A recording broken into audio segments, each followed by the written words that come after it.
Сәлеметсіңдер ме оқушылар, шәкірт онлайн мектебі сендермен мен Аяулым Нышанбайқызы. Балалар, бүгінгі біздің өтетін тақырыбымыз жіктеу есімдіктерінің септелуі деп аталады. Сабағымыздың мақсаты жіктеу есімдіктерінің септелуін білемін, тірек сөздерді пайдаланып монолог құрай аламын. Монолог дегеніміз балалар адамның ішкі жан дүниесінен шыққан сөз деп айтсақ та болады. Яғни ол бір адамның сөзі, ал диалог болса, ол екі адамның сөйлесуі. Диалог дефис арқылы жазылады. Зат есім мен есімдіктің септелуін салыстыр. Олардың септелуінде қандай өзгешеліктер бар? Зат есім мен есімдіктің септелуі дейді балалар. Зат есім мен есімдік екеуі бір нәрсе, екеуі бір сұраққа жауап береді. Кім деген сұраққа жауап береді. Мен, сен, ол, біз. Міне біз есімізге түсірдік. Менің, маған, мені, менде, менен, менімен. Есімізде ғой, алдыңғы тақырып. Өте тамаша. Көп нүктенің орнына тиісті есімдікті қойып, мәтінді көшіріп жаз. Құстарды атпау керек. Жер бетіндегі өсімдіктерді зиянды жәндіктерден қорғайды. Құстар табиғаттың сәні, жағымды үні, сұлу мүсіні қоршаған ортаның сәнін келтіреді. Құстарды қанатты достар деп атаймын. Құстарды атпау керек. Олар,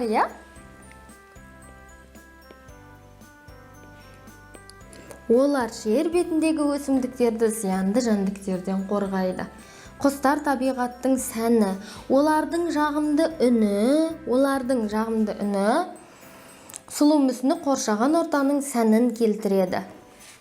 Міне құстарды қанатты достар деп атаймын. Кім атап тұр балалар?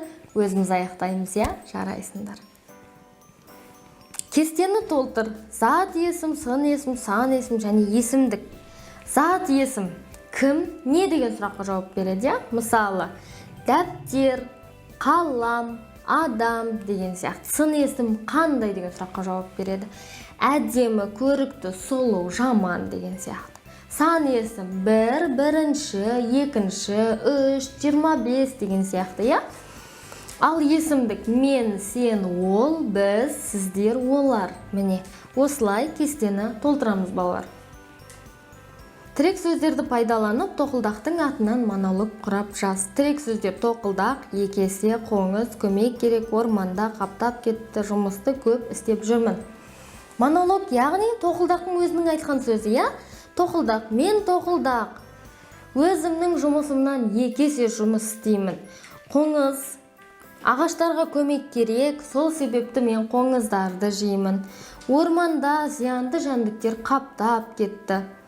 Жұмысты мен көп істеп жүрмін деп тоқылдақ айтып жатыр екен, Жұмбақты оқы, шешуін тап. Бар ма жоқ па оны анық білмейсің, ол жоқ жерде өмір сүріп жүрмейсің. Есімдіктерді тап, жіктеу есімдігінің орнына қай сөзді қойып айтуға болады? Бар ма жоқ па оны, Оны жіктеу есімдігі. Оны ол жоқ жерде өмір сүріп жүрмейсің. Балалар, осы жұмбақтың жауабын ойланып отырып табамыз. Пікірлердің дұрыс бұрыстығын белгіле. Қыстағы суық, жаздағы ыстық. Көктемгі әрекет, күзгі берекет. Жаздың бір күні, қыстың мың күні. Жаз найзағайлы болса, қыс жайлы болады. Сәуір болмай, тәуір болмас. Наурыздан соң қыс болмас. Наурыздан соң қыс болмас деген өтірік, балалар. Наурыздан соң біраз айлар өтеді, 3-4 ай өтеді, одан кейін қыс болады, балалар. Осы пікір дұрыс емес. Қыстағы суық, жаздағы ыстық. Мысалы, қыста қаншалықты суық болса, балалар, жазда соншалықты ыстық болады. Ол табиғаттың заңы. Көктемгі әрекет, күзгі берекет. Көктемде біз егін егеміз, күзде оларды жинап аламыз. Жаздың бір күні, қыстың мың күні.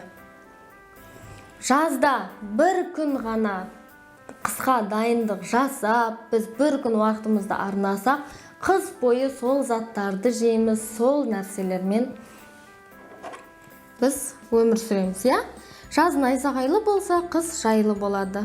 Бұл нәрсе дұрыс емес, Сәуір болмай тәуір болмас дейді. Қыстың суықтығы тіпті сәуірге дейін барады.